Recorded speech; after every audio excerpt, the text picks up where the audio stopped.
When I'm explaining the low carb diet, I like to try and make it simple. I want patients to grasp it quickly. I always begin really with sugar. I think the basis of this is sugar. And so I'm asking patients initially, is there much sugar in your diet? And then that begins a discussion of where sugar is in their diet. And what's interesting is if they already know that they're having 30 teaspoons of sugar in tea and coffee per day, that's the perfect place to start. What's interesting is the patients who say, well, I know about sugar, I've already cut that. And then we get into the discussions around carbohydrates. And what so many patients are surprised and need reminding about is the fact that starchy carbs break down into surprising amounts of sugar. And in fact, that was part of my own journey where I'd forgotten that bread breaks down into glucose. So some of I illustrate this for patients. I try and ask for some of the things they eat. So I was told yesterday, I have 2 bananas for breakfast. So I illustrate for the patient, well, it's useful and interesting for you to know that a banana is about the same as 6 teaspoons of sugar because the starch in the banana breaks down into sugar. Or if they say they're having brown bread, that's a common thing. I'm explaining that each slice of brown bread, when it's digested, breaks down into about 3 teaspoons of sugar. And so that patients are beginning to see that yes, we've got sugar, but we also have carbohydrates which break down into sugar. I think it's really important they understand that, but I find they do very quickly. Another common one is breakfast cereals, where they start the day with some cornflakes, and I'm saying, well, the problem for you as somebody with type 2 diabetes is even a small bowl of cornflakes, say 30 grams, will break down into about 8 teaspoons of sugar, and they're really surprised by that. They say, but I don't put sugar on the cornflakes. And I'm saying, no, it's starch breaks down into sugar. Sometimes I add to that the idea that the way a plant stores energy, so a plant gets energy from sunlight, manufactures through photosynthesis, is manufacturing glucose. And the only way to store glucose is actually in starch. And that is what all of the cereal crops are doing.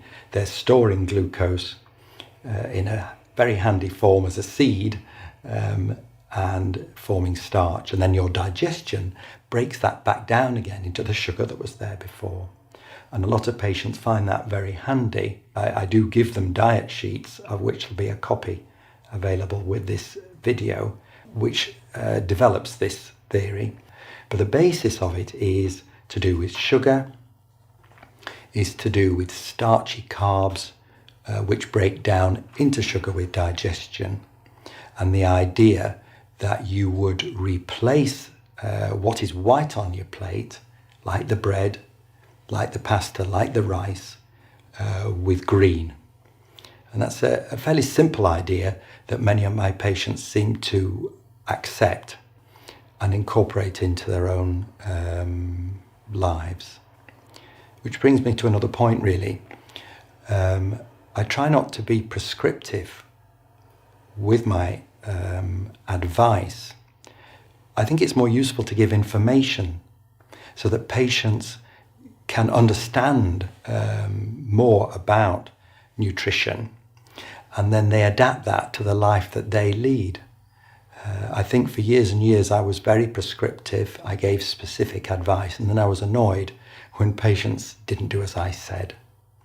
And yet now I seem to have so much more success if I give patients information and then they go away and incorporate that information into the way they live. And just to add a final thing with this, it's a really good idea to inquire who is doing the shopping, who is doing the cooking, the people behind the patient that's with you, and why not invite them to come to the next appointment? And that for me has been the beginning of wonderful work with entire families when the wife or husband comes next time, and I encourage them to ask me questions, and so that the further information they're given is absolutely relevant to the way those people live. You may have noticed in the chat we were just having, I was talking about sugar. It's a very confusing subject for patients, and you have to make a decision about, are you just going to talk about sugar and leave it at that, or are you going to get into the nitty-gritty of glucose, fructose, sucrose, maltose, lactose, all of these type of things.